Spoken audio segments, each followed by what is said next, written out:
ओम पूर्णमद पूर्णमिदं पूर्णात् पूर्णमुदच्यते पूर्णस्य पूर्णमादाय पूर्णमेवावशिष्यते।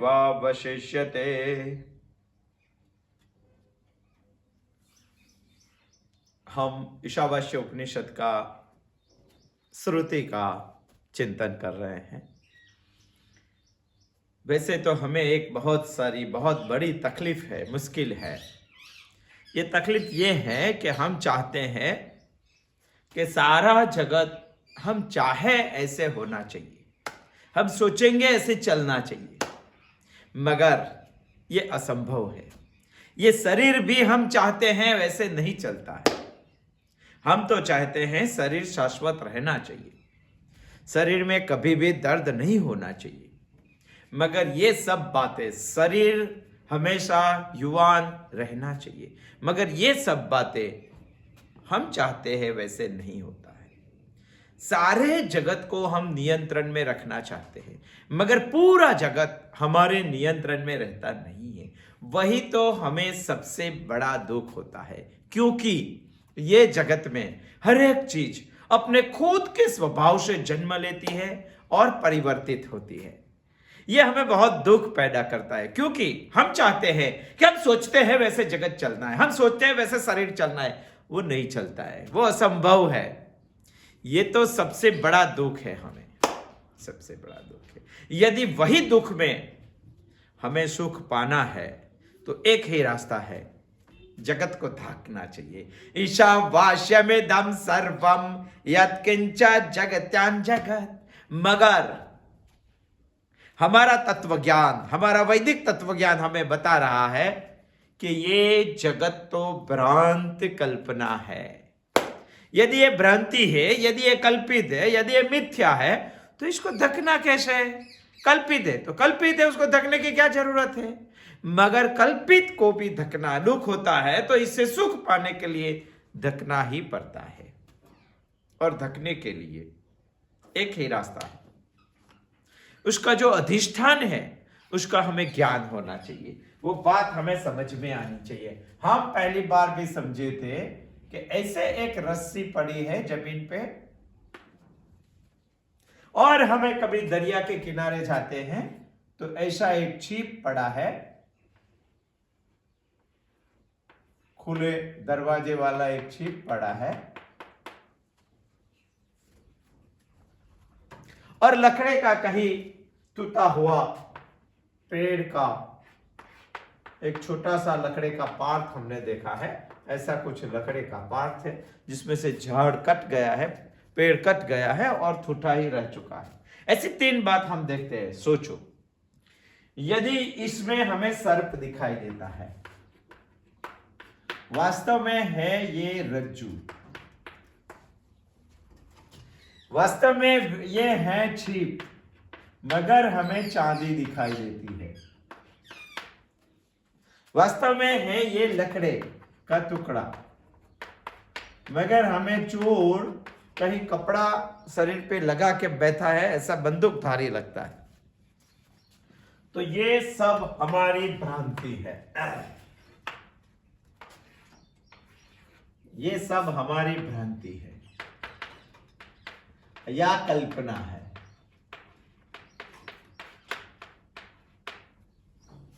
भ्रांति है या कल्पित है। इसमें चांदी दिखाई दे तो वास्तव में चांदी नहीं है, वो छिप है, मगर हमें चमकती हुई चांदी दिखाई दे। ये चोर नहीं है, लकड़े का टुकड़ा है, ये रज्जू है, सर्प नहीं है। यदि हमें ये भ्रांति को धकना है तो एक ही तरह से धक सकते हैं, इसका हमें ज्ञान होना चाहिए। ये सर्प भ्रांति है तो इसका अधिष्ठान रज्जू है, ये चांदी भ्रांति है तो इसका अधिष्ठान छिप है, ये चोर भ्रांति है तो इसका अधिष्ठान लकड़ा है, लकड़ा है।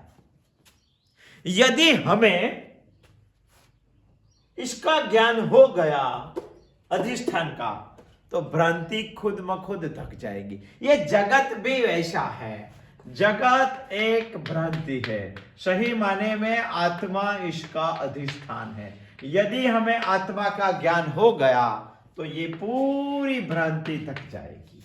ईशावास्यमिदं सर्वम यत्किंच जगत्यां जगत, ये बताने के लिए उपनिषद हमें बता रही है कि हमारी मुश्किल, हमारी दुख, हमारी तकलीफें सब सारी निकालने के लिए जगत को आच्छादित करना पड़ेगा। मगर ये भ्रांत है, ये कल्पना है। यदि भ्रांत और कल्पना को आच्छादित करना है तो इसका अधिष्ठान का ज्ञान सभी यदि आपने पा लिया तो ये आपको आप थक जाएगा। ये लकड़ा है ऐसा मालूम आपको पड़ जाएगा तो चोर कभी न कब से निकल जाएगा। ये छीप है ऐसा मालूम पड़ जाएगा तो चांदी थक जाएगी। ये रज्जू है ऐसा सही माने में हमें मालूम पड़ गया तो सर्प का डर निकल जाएगा। जगत है ही नहीं, वो तो भ्रांति है, कल्पित है, इसमें आत्मा ही सर्वस्व है, ऐसा यदि हमें मालूम पड़ गया तो जगत से निर्माण होने वाले सारे दुख निकल जाएंगे। हम ईशावास्यमिदं सर्वम से यत्किंच जगत्यां जगत को आच्छादित कर पाएंगे। मगर अधिष्ठान को ज्ञान पाना है, अधिष्ठान का ज्ञान पाना है। ये अधिष्ठान है, ये अधिष्ठान है, ये अधिष्ठान है और ये अधिष्ठान है। यदि अधिष्ठान का ज्ञान हो गया तो भ्रांत चीजों का आच्छादन हो जाएगा। मगर ज्ञान पाने के लिए अधिष्ठान का स्वस्वरूप से ज्ञान होना चाहिए। अधिष्ठान बगैर का ज्ञान होना चाहिए, भ्रांति बगैर का ज्ञान होना चाहिए। और स्वस्वरूप का ज्ञान करने के लिए उपनिषद हमें यह अधिष्ठान को धकने के लिए इसका स्वस्वरूप से ज्ञान करवाता है, सही माने में लक्षण। और सही माने में लक्षण बताने के लिए उपनिषद हमारे पास 8वां मंत्र लेके आई है। हम कई दिनों से 8वें मंत्र का चिंतन कर रहे हैं। सपर्यगत शुक्रमकायम अव्रणम अश्नाविरम शुद्धम पापविद्धम कविर्मनीषी परिभू स्वयंभू यथार्थ तथ्य तो अर्थान व्यदधात शाश्वतेभ्यः समाभ्यः। ये सब लक्षण हम देख रहे हैं। उसमें से लक्षण देखा था हमने, पहला एक लक्षण देखा था सहपर्यगात।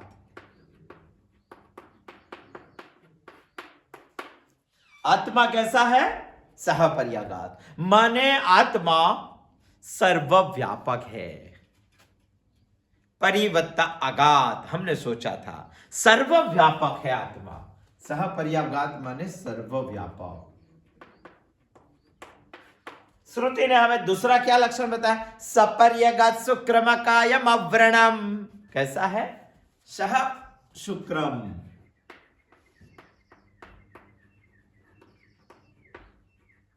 शुक्रम माने दीप्तिमान है, प्रकाशमान है, प्रकाश देने वाला है, प्रकाश करने वाला है। सपर्यगात शुक्रमकायम कैसा है? अकायम, सह अकायम। कायम माने नित्य के बताने के लिए शब्द बताया, ऐसा नहीं है। सह अकायम माने काया नहीं है, वो जिसका शरीर नहीं है वो अशरीरी है। हमारी सब बातें जो श्रुति बता रही है उससे उल्टी है, यानी वो भ्रांत है। हम मान रहे हैं कि आत्मा हमारे शरीर में ही है, दूसरी जगह पे नहीं है। श्रुति बता रही है सहपर्यगात, सब जगह पे आत्मा है, त्रिकाला बाधित आत्मा। इसको काल भी नहीं बांध सकते, जगह भी नहीं बांध सकती है, ऐसा आत्मा है, सर्वव्यापक है। हम मान रहे हैं कि वो कैसा है, तो श्रुति ने बताया शुक्रम, वो प्रकाशमान है, दीप्तिमान है, तेजस्वी है।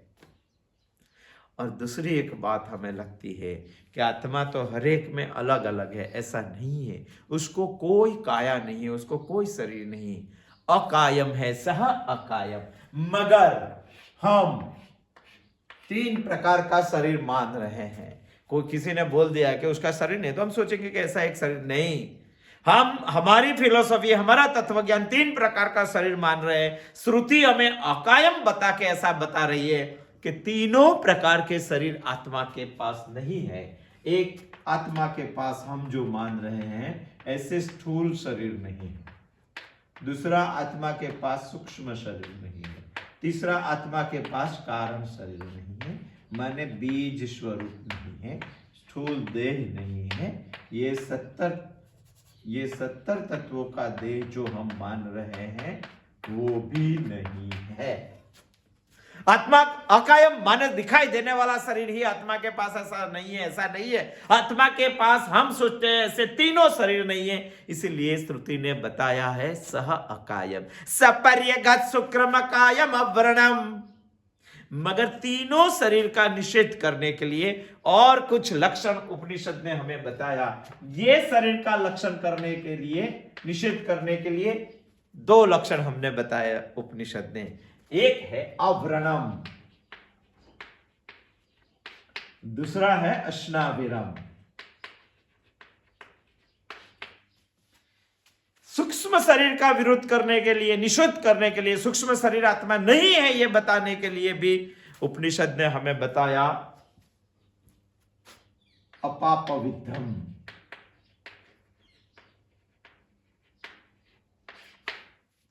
और कारण शरीर का निषेध करने के लिए उपनिषद ने हमें बताया शुद्धम। सपर्यगत शुक्रमकायम अव्रणम अश्नाविरम शुद्धम पापविद्धम। क्रमशः बताया, हमारी जो भ्रांति है वो निकालने के बताया। हम जिसको कल्पित समझ रहे हैं वो कल्पना निकालने के लिए उपनिषद हमें ईशावास्य से यत्किंच जगत्यान, जगत को ढकने के लिए अधिष्ठान आत्मा का स्वस्वरूप लक्षण हमें बता रहे हैं। स्वस्वरूप लक्षण ये सभी, ये पहला, दूसरा, तीसरा, ये चौथा, ये पांचवा, ये छठा, ये सातवां, 7 लक्षण अभी तक हमने बताए। हम यहां तक समझ चुके हैं। सपर्यगत माने सर्वव्यापक, शुक्रम माने दीप्तिमान, अकायम माने अशरीरी। तीनों शरीर नहीं है माने देह बताया, माने अव्रणम। अव्रणम भी हम अगली बार सोच चुके हैं, गत बुधवार को सोच सके हैं। व्रण, व्रण माने घाव, व्रण माने जखम, व्रण माने क्षति। अव्रणम माने अक्षत, अव्रणम माने जिसमें घाव नहीं है वो, अव्रणम माने जिसमें जखम नहीं है वो। ये शरीर व्रणम है, ये शरीर को घाव पर सकते हैं, ये शरीर को जखम पर सकते हैं, ये शरीर को नैनम छिंदन्ते शस्त्राणि नैनम दहाते पावक। आत्मा ऐसा है, श्रीमद् भगवत गीता भी हमें बता रही है। मगर ये शरीर को हर एक प्रकार के घाव, जखम, दुख हो रहे हैं, आत्मा को एक भी प्रकार का घाव, जखम, हम जो सोच रहे हैं ऐसी क्षति आत्मा को नहीं होती है। इसीलिए उपनिषद ने हमें बताया आत्मा अव्रणम है, ऐसा नहीं है। अव्रणम, और दूसरी भी एक बात बताई स्थूल शरीर का निषेध करने के लिए अश्नाविरम। सपर्यगत शुक्रमकायम अव्रणम अश्नाविरम शुद्धम अपापविद्धम। अश्नाविरम है। अश्नाविरण में एक शब्द है स्ना। स्ना का मतलब होता है शीरा। शीरा का मतलब होता है रक्त ले जाने वाली नली। हमारे शरीर में जो रक्त वाहिनी है उसको धमनी और शीरा 2 बोलते हैं। शीरा, स्ना का मतलब होता है स्नीरा, और स्ना का दूसरा भी मतलब होता है स्नायु। हमारे शरीर में स्नायु भी है और रक्त ले जाने वाली नली भी है। यदि हमारा शरीर जो हमें दिखाई देता है, इसको सोचते हैं क्योंकि ये स्थूल शरीर का निषेध कर रहा है, दिखाई देता है, वो शरीर को हम स्नाविरम बोलेंगे, अश्नाविरम नहीं। क्योंकि स्ना माने स्नायु, स्ना माने रक्त वाहिनी। हमारे शरीर में रक्त वाहिनी है, स्नायु है। मगर ऐसा एक सोच भी, ऐसा एक तत्व भी है, ऐसा एक चैतन्य भी है जिसमें स्ना भी नहीं है, जिसमें स्नायु भी नहीं है, जिसमें रक्त वाहिनी भी नहीं। इसको हम बोलेंगे अश्ना, अश्नाविरम। आत्मा कैसा है? अश्नाविरम है। हमारी सोच कैसी है? स्नाविरम है, स्नायु वाला है। यदि ऐसे सोचेंगे तो स्नायु वाला और रक्त वाहिनी वाले को सोचेंगे तो इसको हम भौतिक शरीर भी सोचेंगे, भौतिकता भी से सोचेंगे। ये हमारा शरीर भौतिक है, मगर ऐसा भी एक सोच है, ऐसा भी एक तत्व है, ऐसा भी एक चैतन्य है जिससे ये शरीर है, और शरीर का जो अधिष्ठान है वो कभी भी स्ना नहीं है, वो कभी भी भौतिक नहीं है। जो भौतिकता के पीछे दौड़ता है उसको हम स्ना भी बोल सकते हैं। जो भौतिकता के पीछे नहीं, उसके आगे कुछ आध्यात्मिकता है, इसके पीछे जो दौड़ता है उसको हम अश्नाविरम भी बोल सकते हैं। आत्मा के पीछे जो भागता है। एक एग्जाम्पल था रामायण में, राम और काल यवन जब इस सोचने के लिए बैठे थे तभी एक शर्त रखी थी कि हमारे बीच में कोई आना नहीं चाहिए, और इसके लिए लक्ष्मण जी को दरवाजे पे रखे थे। तभी दुर्वासा मुनि ऐसा कुछ आए और लक्ष्मण जी को बात में ले करके वो राम के बीच में चले गए, तो शर्त का भंग हुआ। क्या करना चाहिए? तो उसको सजा होनी चाहिए। कायदे की दृष्टि से लक्ष्मण दोषित था, उसको सजा होनी चाहिए, मगर वैसे सोचेंगे तो वो दोषित नहीं था। आज निकालना है तो बहुत सारे कारण निकाल के लक्ष्मण को निर्दोष साबित कर सकते थे, फिर भी वशिष्ठ ने लक्ष्मण को सजा दी है, सरयू प्रवेश को।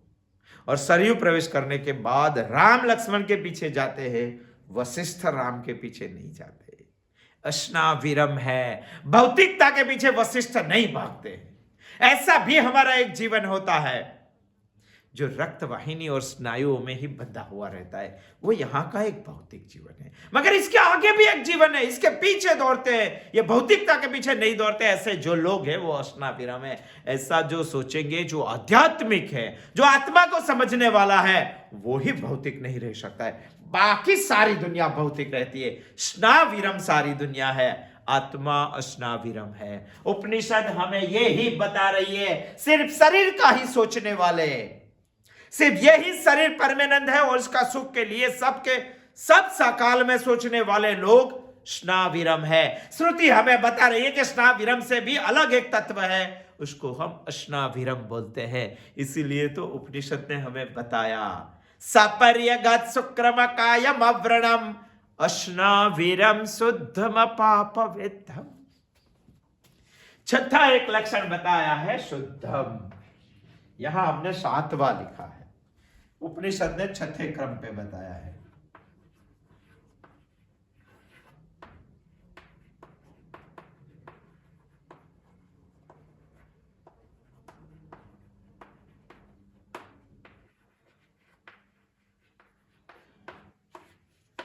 ये दोनों स्थूल शरीर के निषेध करते हैं, ये कारण शरीर का निषेध करता है।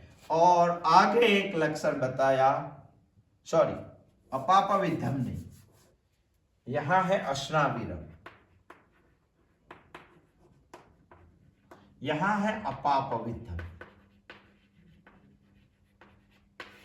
ये है सूक्ष्म शरीर का निषेध करने वाला। विचारणा की दृष्टि से सोचेंगे तो ये पहला है, ये दूसरा है और ये तीसरा है, कारण शरीर तीसरा। सूक्ष्मता की दृष्टि से भी देखेंगे तो स्थूल शरीर आता है, दूसरा सूक्ष्म शरीर आता है, तीसरा कारण शरीर आता है। मगर यहां श्रुति ने पहला स्थूल का निषेध किया, बाद में कारण का निषेध किया, बाद में सूक्ष्म का निषेध किया। यदि हमारी सोच के वजह से सोचेंगे तो पहला स्थूल आना चाहिए, बाद में सूक्ष्म आना चाहिए, बाद में कारण आना चाहिए। मगर हमें समझने के लिए क्रम थोड़ा बदलना पड़ेगा। हमें पहले सूक्ष्म समझना पड़ेगा, बाद में कारण समझेंगे।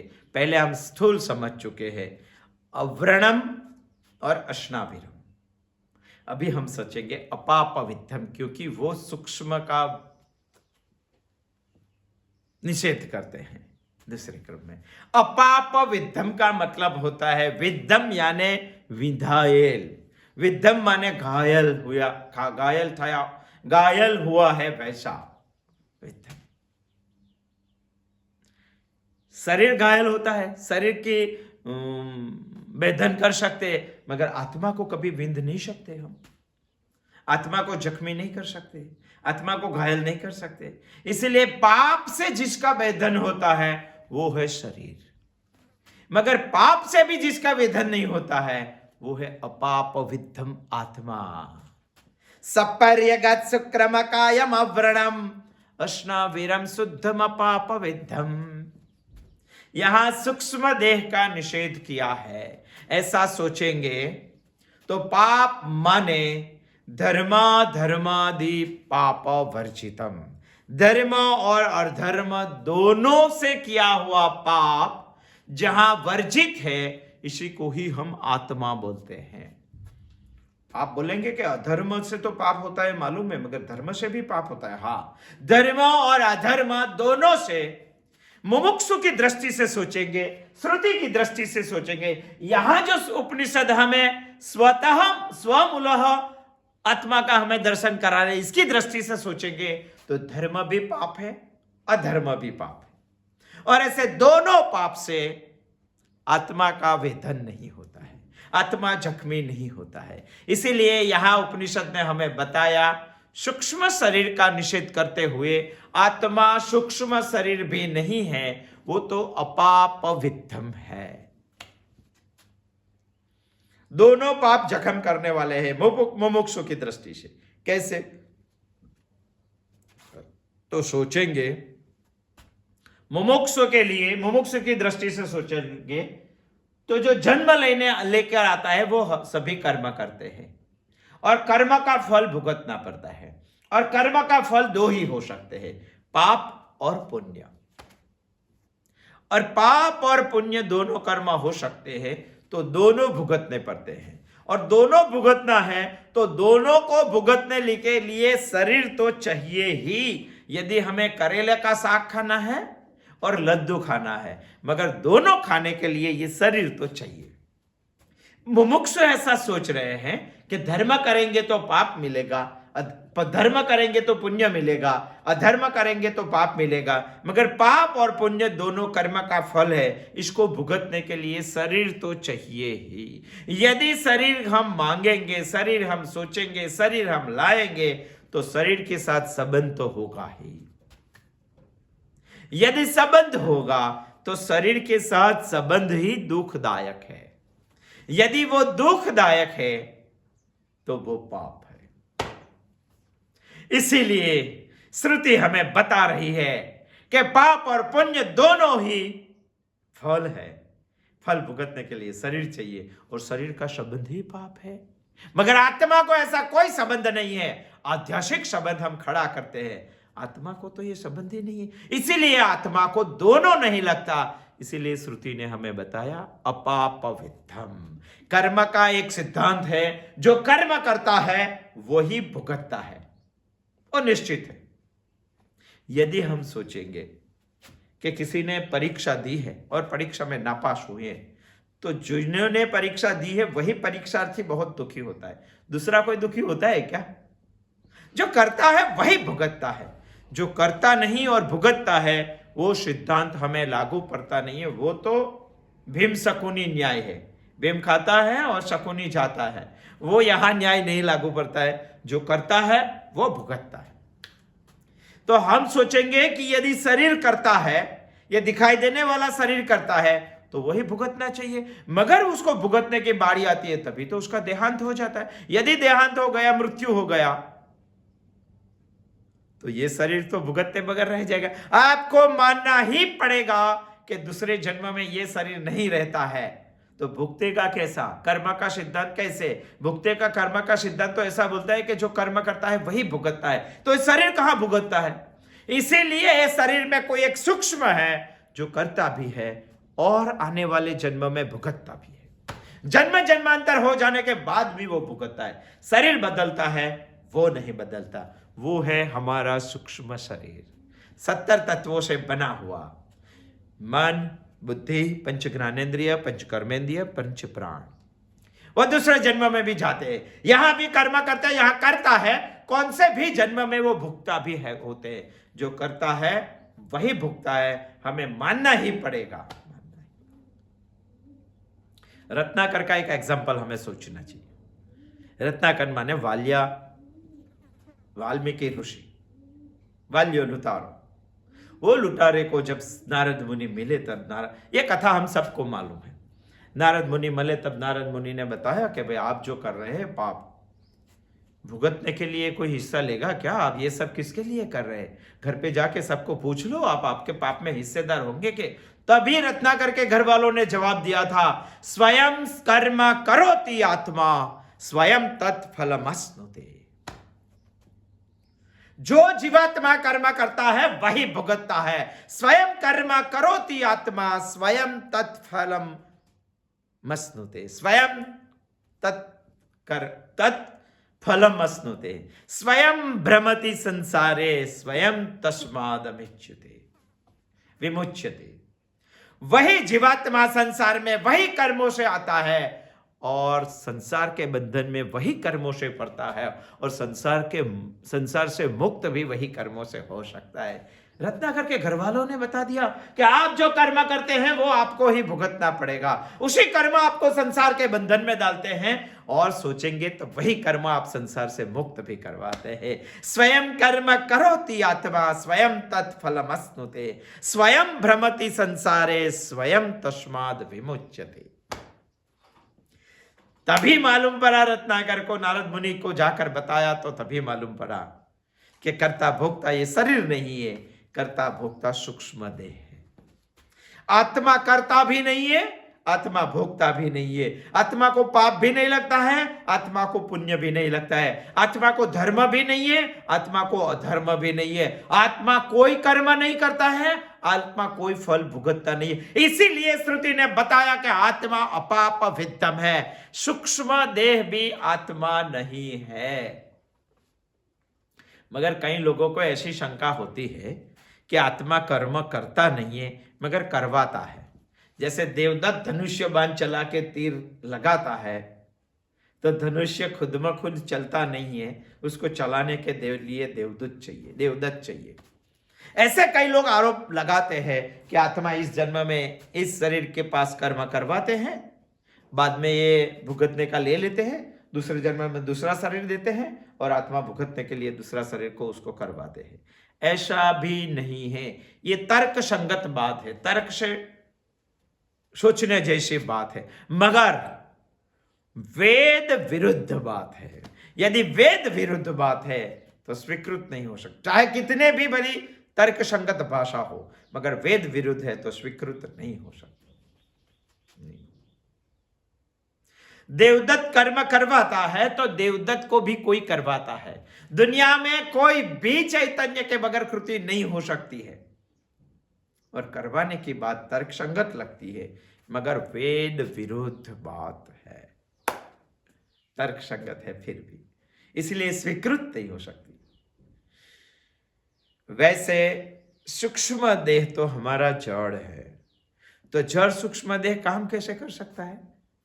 सूक्ष्म देह के ऊपर आत्मा का एक प्रतिबिंब पड़ता है और प्रतिबिंब से वो स्वयं चैतन्यवंत है ऐसा प्रकाशित होते हैं। जैसे कांच का एक टुकड़ा रास्ते में रात को पड़ा है तो किसी को दिखाई नहीं देता है, बल्कि पांव में लगता है, खून भी निकल जाता है, मगर दिन में सूर्य प्रकाश में वो कांच का टुकड़ा सूर्य से भी ज्यादा प्रकाशित लगता है, वो हमारी आंख को बंद करवा देता है, इतना प्रकाशित हो जाता है, हमारा ध्यान खींचता है।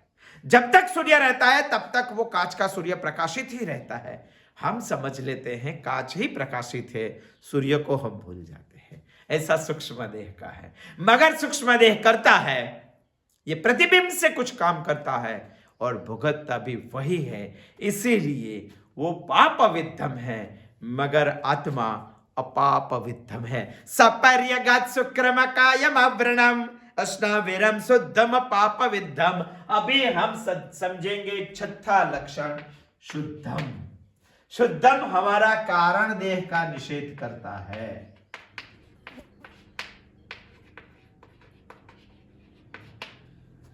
कारण देह का निषेध करते हैं शुद्धम, यह भी हमें सोचना चाहिए।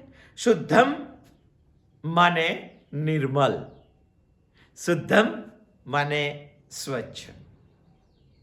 हमें शंका यहां यह होती है कि यदि चीज छोटी होती है तो मिलना असंभव है। यदि छोटी छोटी सुई हमारी कहीं धूल में मिट्टी में घुल गई और हमें शोधना है तो शोधना मुश्किल हो जाता है, असंभव हो जाता है। छोटी चीज होती है तो ढूंढना असंभव हो जाता है।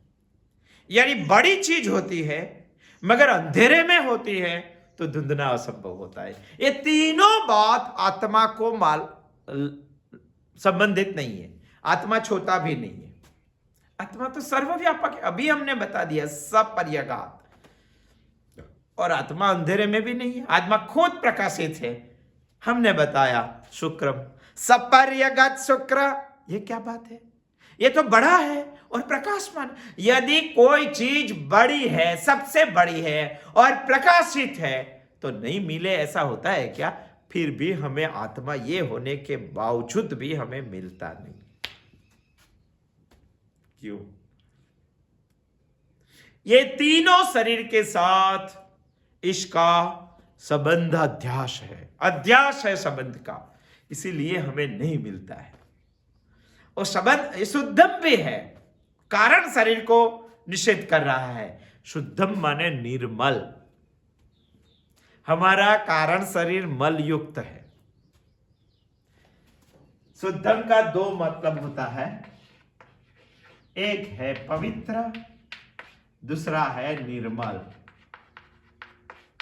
निर्मल का शब्द होता है जिसमें मल नहीं होता है, वो जिसमें मल होता है वो अशुद्धम होता है। हमारा कारण शरीर भी अशुद्धम है, मल युक्त है। हमारा ये शरीर जो सोचेंगे, तीन शरीर की बात हमने की। स्थूल शरीर के लिए अशुद्धि और अस्वच्छता मल है। सूक्ष्म शरीर के लिए राग, द्वेष, तिरस्कार, घृणा, काम, क्रोध, लोभ, मोह सब मल है। और कारण शरीर के लिए अविद्या, अज्ञान मल है। और तीनों शरीर के साथ मल जुड़े हुए हैं, मगर आत्मा मल से मुक्त है, इसीलिए उसको निर्मल बोला जाता है। और निर्मल बोलते हैं इसीलिए वो शुद्धम है। और दूसरा है पवित्र। अपवित्र नहीं है, आत्मा पवित्र है। कई बार ऐसा होता है कि जगह कोई भी चीज पवित्र हो सकती है, निर्मल ना भी हो, मल वाली हो भी सकती है। जैसे कि हमारे तीर्थ स्थल बहुत पवित्र है, मगर आप ऐसा बोल सकेंगे कि वो निर्मल है? सब जगह पे गंदगी है मगर पवित्रता तो है। कई चीज ऐसी भी होती है, निर्मल होती है मगर पवित्र नहीं होता है। जैसे आज कई लोगों ने बंगले में बाथरूम बनाया है, टॉयलेट बनाया है, तो कितना स्वच्छ लगते हैं वो। स्वच्छ यानी निर्मल है, मगर उसको पूजा कर सकते हैं क्या हम भगवान को वहां बैठा के? वो अपवित्र है। पवित्र होता है मगर निर्मल नहीं होता है, निर्मल होता है मगर पवित्र नहीं होता है। दोनों होना चाहिए, तभी इसको हम शुद्धम बोल सकते हैं। हमारी मां की साड़ी चाहे फटी हुई होती है, उसको दूसरे कपड़े के टुकड़े भी बैठाए हुए होते हैं, फिर भी वो हमारे लिए पवित्र है। वेश्या की साड़ी, व्यभिचारिणी स्त्री की साड़ी बहुत शुद्ध होती है मगर पवित्र नहीं होती है। शुद्धम में पवित्रता भी अपेक्षित है, निर्मलता भी अपेक्षित है। वैसे तो ये शरीर भी हमारा पवित्र नहीं है। कितनी चीज इसमें अपवित्र है मालूम है? हड्डी, हमारी जो हड्डी है इसको हम अपवित्र सोचते हैं। आप बोलेंगे कि कहा, तो किसी की हड्डी पड़ी हुई है तो हम उठाते नहीं है, इससे दूर भागते हैं। हमारा खून को हम अपवित्र मानते हैं, किसी का खून निकला हुआ है तो उसको टच नहीं करते हैं। मांस को भी अपवित्र बनते, उसमें रहा हुआ मल को भी अपवित्र बनते। वैसे ये बाल को भी हम अपवित्र मानते हैं, नाखून को भी अपवित्र मानते हैं। यहां से कट गो हो गए तो उसको हम पकड़ते नहीं है। ये शरीर भी अपवित्र है मगर इसमें आत्मा का प्रतिबिंब है, वो हमें ज्ञात में आ गया, इसीलिए ये हमें पवित्र जैसा लगता है। इसका आध्यात्मिक संबंध है, संबंध आध्यात्मिक संबंध आ गया है, इसीलिए हमें ये पवित्र लगता है। हमें सोचना चाहिए कि आत्मा ऐसा है कि तीनों शरीरों का मल इसको मुक्त रखते, तीनों शरीरों का मल उसको स्पर्श नहीं करते। तीनों शरीरों के मल से वो लेपायमान नहीं होता है। पवित्रता भी है, अपवित्रता से भी लेपायमान नहीं होता है। इसीलिए आत्मा को शुद्धम बोलते हैं, हम अशुद्धम है। स्वभाव से आत्मा शुद्धम है। हमें स्थूल शरीर का भी निषेध किया, सूक्ष्म शरीर का भी निषेध किया, कारण शरीर का भी निषेध किया। तीनों शरीर आत्मा नहीं है। स्थूल शरीर इसीलिए नहीं है क्योंकि आत्मा अवर्णम है, अश्नाविरम है। सूक्ष्म शरीर से आत्मा निषेध इसीलिए करते हैं, सूक्ष्म शरीर आत्मा इसीलिए नहीं है क्योंकि वो अपापवित्रम है। कारण शरीर से आत्मा इसीलिए दूर है, शुद्ध है, पवित्र है, निर्मल है, क्योंकि वो शुद्धम है। कितने सीक्वेंस से उपनिषद हमें बता रही है ये सब बात। जैसे कि सूर्य का प्रकाश, शुक्रम, ये प्रकाश हमें हमारी मलता को प्रकाशित करता है। कहीं गंदगी है, रात को हमें नहीं दिखाई देती है, सूर्य के प्रकाश में हमें दिखाई देती है। मल को वो प्रकाशित करता है। ऐसा नहीं, मल को वो निर्मल भी करता है। हमारी सोने की चद्दर अभी गंदी हो गई तो पानी से उसको भिजाते हैं और भिजाकर उसको शुद्ध करना है तो सूर्य के प्रकाश में रखते हैं। हमारा खाने का अनाज कभी दूषित हो गया तो सूर्य के प्रकाश में रखते हैं। सूर्य का प्रकाश हमें मल बताता है, मल से निर्मल करता है। फिर भी सूर्य मल और उसमें से निकला हुआ मल को प्रकाशित करने के बारे में अलिप्त है, लेपायमान नहीं है। वैसे ही आत्मा हमारे तीनों शरीर के मल को, तीनों शरीर में जो लक्षण है वो लक्षण से लेपायमान नहीं है। इसीलिए वो अश्नाविरम है, इसीलिए वो अव्रणम है, इसलिए वो अपापवित्रम है, इसीलिए वो शुद्धम है। आत्मा का एक एक लक्षण के बारे में हमें सोचना चाहिए। अभी भी उस उपनिषद हमें आत्मा के ये लक्षण बता रहे, इसके बारे में हम आने वाले बुधवार को आएंगे, सोचेंगे।